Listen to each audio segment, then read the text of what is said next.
Muy buenas tardes, les habla Carlos Alberto Chaparro, estudiante de Ingeniería de Telecomunicaciones de la Universidad Nacional Abierta a Distancia UNAD. En este momento vamos a generar la explicación de los temas seleccionados para la asignatura de conmutación. Iniciamos con MPLS. Entonces podemos definir el MPLS como una red privada IP que combina la flexibilidad de las comunicaciones punto a punto.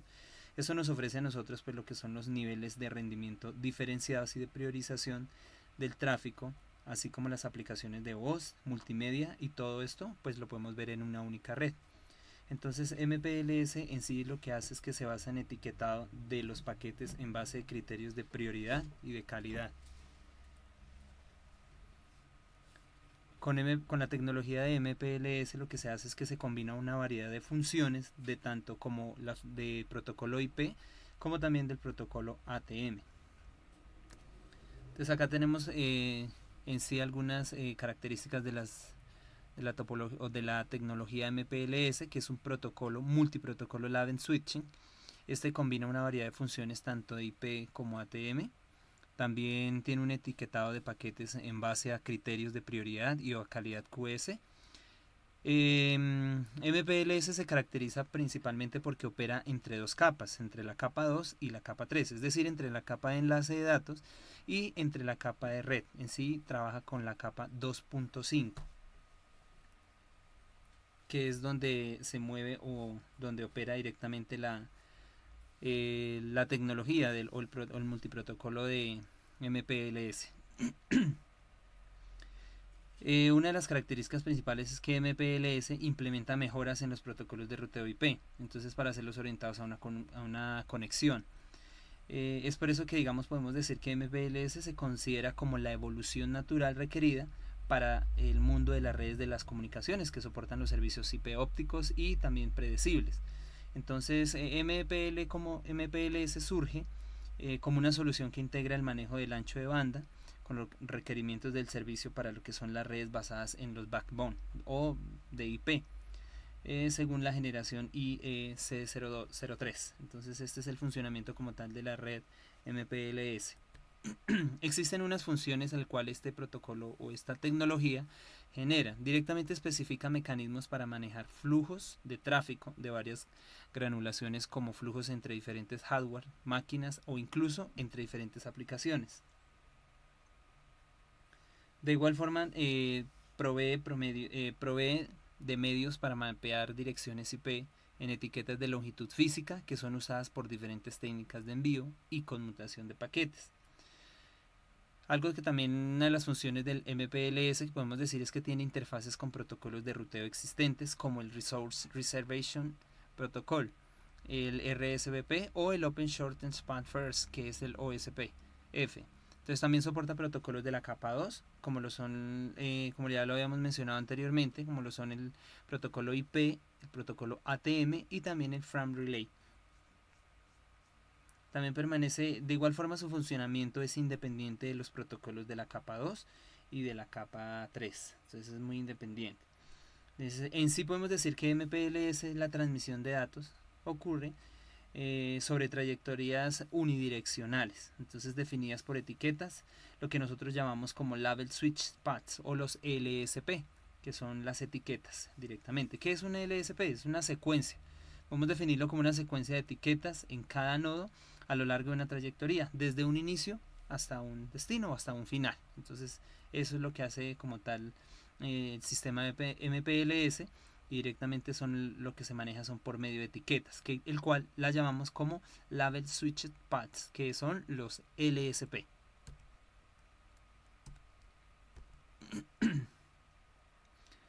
¿Qué dispositivos se manejan en una red MPLS? Principalmente son dos, podríamos manejarlo como dos dispositivos que hacen parte directamente de lo que son de un mecanismo de protocolo MPLS. Estos se clasifican en el primero, que podríamos decir que son ruteadores de etiqueta de borde, que son los LSR. Entonces son dispositivos, un LSR es un dispositivo ruteador de alta velocidad que se encuentra dentro de un núcleo de una red MPLS. Entonces participa en el establecimiento de LSP, como ya lo habíamos mencionado anteriormente, que son las etiquetas usando un protocolo de señalización apropiado y una conmutación de alta velocidad, el cual se aplica al tráfico de datos que se basan en trayectorias establecidas. Entonces los LSR pueden tener dos tratamientos a un paquete que recibe cuando se encuentra en un paquete no etiquetado. El ruteo convencional usa un mapeo de FEC, defect2 NHLF, que es para enviar el protocolo de distribución de etiquetas. Entonces estos paquetes, y cuando se trata de un paquete etiquetado, el protocolo de distribución de etiquetas usa un mapeo de label2 NHLF, que son directamente para enviar esos paquetes. Pero ¿qué es un NHLF? Es un Next Hop Label Forwarding Entry, que es como una entrada a una tabla de envío en la que se indican las etiquetas de la siguiente hop. El otro dispositivo que podemos decir es un LER, que es un dispositivo que opera en el borde de una red de acceso hacia una red MPLS. El LER soporta múltiples puertos, entonces conectados a diferentes tipos de redes, como el Frame Relay, el ATM y el Ethernet. Entonces podemos decir acá que el LER juega un papel muy importante en la asignación y remoción de etiquetas que se aplica al tráfico que entra y sale de una red MPLS.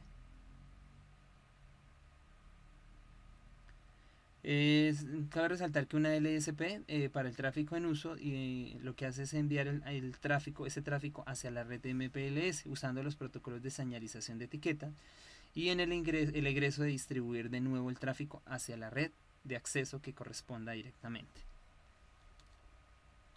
Verificamos cuáles son las características de una red MPLS. Entonces, introduce una estructura orientada a la conexión de redes que originariamente no estaban orientadas a la conexión. Entonces, eso es redes IP.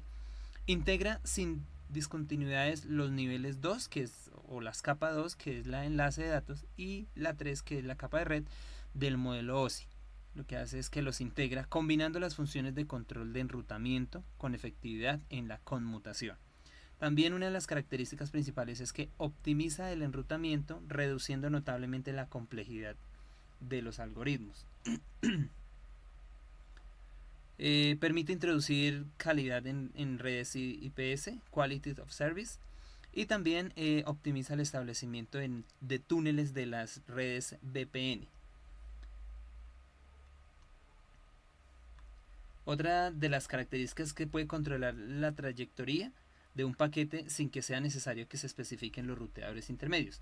Esto pues se realiza por la creación de túneles, como ya lo había mencionado anteriormente, que optimiza el establecimiento de los túneles en las redes VPN. Entonces acá lo que hace es que pasan por ruteadores intermedios, los cuales pueden abarcar múltiples segmentos, al cual pues se le llama tunneling. Entonces otra de las características de MPLS es que tiene la habilidad de reaccionar ante situaciones de congestionamiento de la red. Entonces, es decir, podemos decir que lo que hace la red de MPLS es que asegura que el tráfico sea ruteado de la manera más eficiente posible y confiable, ¿sí? Entonces, cuando hay algún tipo de tráfico en la red, entonces MPLS, ¿qué hace? Se encarga de buscar la manera para poder entregar esa etiqueta a su destino. Entonces, lo entrega de una manera eficiente y confiable, lo cual se puede llamar como la ingeniería de tráficos.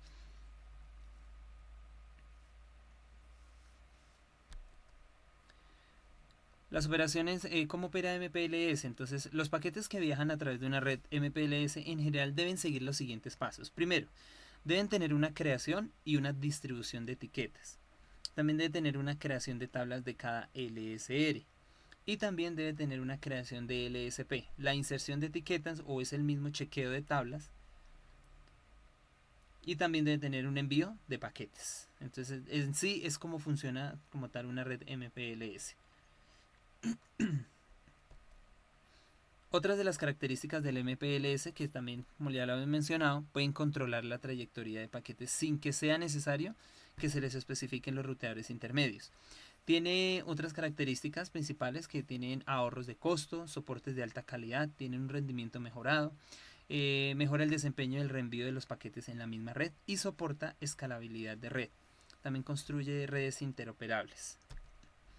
Vamos a comentar o a definir qué es un label o qué es una etiqueta.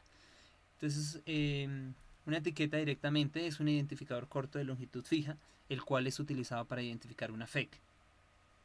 Si verificamos acá en la parte de nuestra etiqueta que tenemos acá, vemos que está la capa 2 y también está la capa 3, que es la de la IP. Entonces, en la mitad de ellos dos es que opera MPLS. Entonces, MPLS está constituido por 32 bits. ¿Qué es el chim header? El chim header es el campo que se interpone entre esos dos encabezados de la capa 2 y el encabezado de la capa 3 o el encabezado de la IP. Entonces este campo es de 32 bits y se divide de la siguiente manera, lo podemos dividir de la siguiente manera. El label como tal o es la etiqueta de MPLS es la que le da el nombre al protocolo. Entonces cuando un paquete, por ejemplo, se ingresa al dominio de MPLS, se le asigna una etiqueta. Entonces se le va a asignar una etiqueta.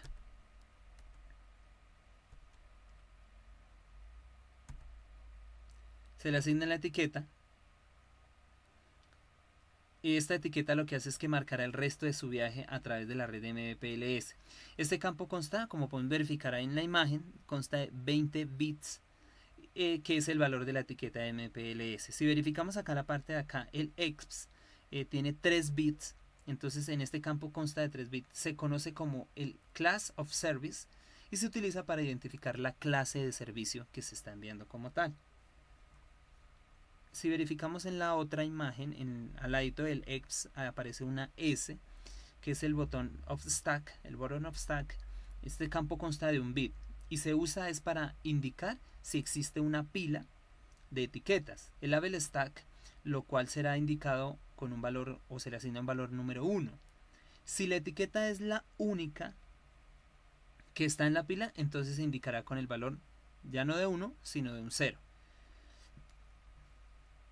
¿Qué es el label stack? Entonces, o la pila de etiquetas. Entonces, el label stack es, en MPLS soporta la colocación de varias etiquetas en un solo paquete.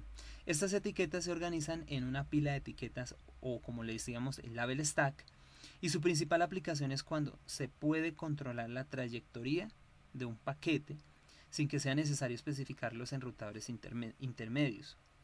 Esto se logra con la realización de túneles o por los cuales estos paquetes viajan a través de enrutadores intermedios que permiten avanzar a múltiples segmentos, y este proceso, como se había mencionado anteriormente, es a lo que nosotros llamamos el tunneling. Finalmente verificamos que acá aparece otro término que es el TTL o el Time to Live, que este campo consta de 8 bits. E indica el número de nodos recorridos por los que el paquete ha pasado hasta llegar hasta su destino.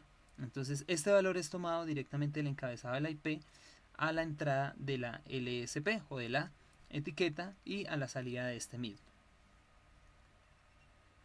Entonces lo que se hace acá es que las cabeceras MPLS permiten cualquier tecnología o combinación de tecnologías de transporte. Entonces con la flexibilidad que esto supone para un proveedor IP a la hora de extender su red, entonces con las etiquetas se puede realizar dos tipos de operaciones.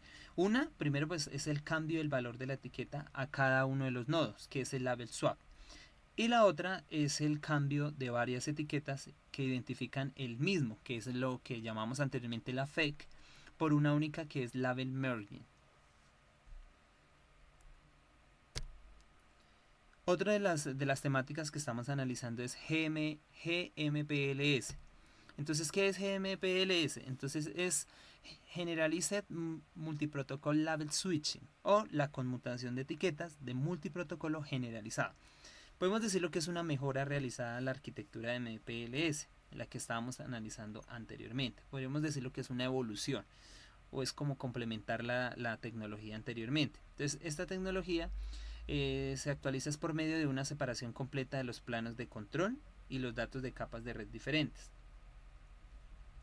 Esta red de GMPLS está basada en la ingeniería de tráfico extendida a la tecnología. Entonces la mayor característica adicional de la GMPLS es que es un protocolo de señalización nuevo o enlace de administración de protocolo. Entonces con este protocolo lo que se hace o que lo que se logra es liberar y administrar conexiones entre dos nodos GMPLS adyacentes.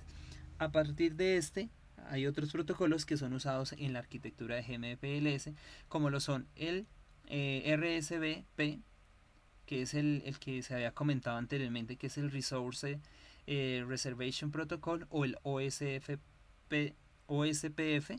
que es el Open Shortened Path First, entre otros protocolos que se manejan directamente con la tecnología o con las mejoras del MPLS, que en este caso sería GMPLS. Entonces, mientras que la tecnología utilizada pues, por el plano de control GMPLS sigue siendo basado en un protocolo todavía de IP, entonces el plano de datos o el plano de tráfico ahora puede diversificar para incluir más variedades de tráfico, como por ejemplo TDM, lambda, paquetes de fibra, entre otros.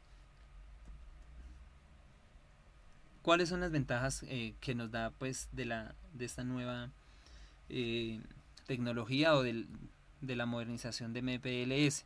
Entonces, en su gran parte de su funcionamiento se basa en tecnologías que ya están en funcionamiento, por lo cual pues no tendría ningún costo. Entonces, esa es una de las grandes ventajas.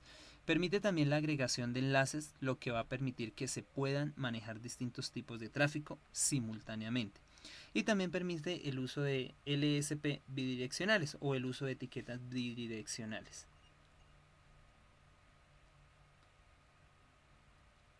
Digamos, permite el uso de las etiquetas bidireccionales. Esto es algo que se resalta en la tecnología GMPLS, algo que no ocurría con la tecnología MPLS. ¿Por qué? Porque entonces, ya que estas están definidas de forma unidireccional, entonces esa es como una de las ventajas también de GMPLS, que permite el uso de las etiquetas de manera bidireccional. De esta manera pues se va a conseguir que se vean notablemente disminuidos la cantidad de recursos debido pues a la señalización utilizados por la red, así como el tiempo que tarda en establecer una conexión. Así como también tiene estas ventajas, estas son las ventajas directamente de GMPLS. Entonces vamos a analizar lo que son las redes convergentes. ¿Cómo lo podemos definir? Lo podemos definir como la convergencia como la interconexión de tecnologías, de la computación e información, del contenido, de multimedia, de redes de comunicaciones. Eso podríamos analizarlo, podríamos definir qué es la convergencia. Entonces, ¿qué son las redes convergentes? O las redes multiservicio. Hacen referencia a la integración de los servicios que se tienen como de voz, datos y videos, y esto solamente se integra en una sola red, basadas obviamente en protocolo de IP, como protocolo pues a nivel de la red. En lo que se analiza es directamente que se unifica como tal en una sola red. Se coloca lo que son la voz, los datos y el video, y por lo tanto es lo de la red, son las redes convergentes, se unifican directamente. Entonces, las redes de convergencia pues han tenido y tendrán aún muchas dificultades técnicas que superar, ya que, digamos, por ejemplo, los distintos servicios que ofrecen tienen diferentes características y requerimientos de la red. Por tanto, es importante hablar aquí, o en esta parte se habla como tal desde la ingeniería de tráfico y los mecanismos que garantizan la calidad del servicio. Entonces la convergencia como tal es un medio tecnológico que sirve para agilizar el medio de trabajo en la parte digital y poder lograr un mejor desempeño laboral y social por medio de la convergencia. También nos sirve para estar a nivel mundial compitiendo en mano a mano con los demás países. Las redes de convergencia han tenido, como se había mencionado anteriormente, y tendrán aún muchas dificultades técnicas que superan, ya que los distintos servicios por ofrecer tienen diferentes características y requerimientos de red. Por tanto, es importante hablar, como se comentaba anteriormente, de la ingeniería de tráfico y de los mecanismos que garantizan la calidad del servicio. ¿Qué beneficio nos podría prestar lo que son las redes de convergencia? Entonces, primero que se trata con una sola persona, un solo proveedor de telecomunicaciones, por lo que se comentaba anteriormente que se unifica lo que son datos, voz y video. Entonces ya solamente tendríamos que tratar con un solo proveedor. También permite trabajar desde casa, ya que por medio de este equipo o de un equipo de cómputo podemos acceder a programas para realizar trabajos especializados. Simplemente estando desde casa podríamos ejercer nuestros trabajos simplemente comunicándonos por medio de una red para poder ejercer nuestras labores. Otra de las ventajas es que para las empresas ya permite la consolidación de infraestructura en diferentes redes. Se hizo más universal permitiendo acercar a las personas a espacios de contenidos educativos, algo que antes eran poco accesibles para la mayoría de las personas. También permite realizar una comunicación de manera inmediata con todas las partes del mundo directamente. Entonces nos permiten comunicarnos de manera inmediata con todas las partes del mundo, simplemente por medio del uso de dispositivos móviles, apoyados obviamente con el uso del internet, lo que nos permite enviar y recibir mucha información como videos, imágenes, fotos, audios en tiempo real o cualquier tipo de archivos, lo que nos permite directamente, son uno de los beneficios de las redes de convergencia. Con todas las tecnologías es posible trabajar desde casa, como se había mencionado anteriormente. Y pues nos permite también realizar trabajos que se pueden entregar de manera virtual o de manera online. Entonces es lo que se hizo también. También, así como existen unas ventajas, también existen unas desventajas que nos pueden prestar esta red de convergencia. Entonces, con el uso de la tecnología también se han generado adicciones al pasar muchas horas frente a un celular o un computador, pasando gran tiempo en el chat o en las redes sociales, así como en juegos online. También se ha generado un sinnúmero de estafas por medio del uso de las tecnologías y de los ataques informáticos. Otra de las desventajas que nos permite la convergencia es que aparecen muchas enfermedades por el uso excesivo de los equipos de cómputo. A usar mucho de esto, pues nos permite enfermedades como la disminución de la visión, el llamado túnel carpiano, se pueden presentar deformaciones óseas y dolores en las articulaciones. También se nos puede presentar enfermedades de pronto a nivel ya psicológico por abusar del uso de estas herramientas, que pues de igual manera nos permiten unas grandes ventajas, pero también estamos en desventaja con el uso excesivo de estos implementos que nos brinda las redes de convergencia. No era más, en ese momento se analizaron todas las temáticas seleccionadas. Muchas gracias.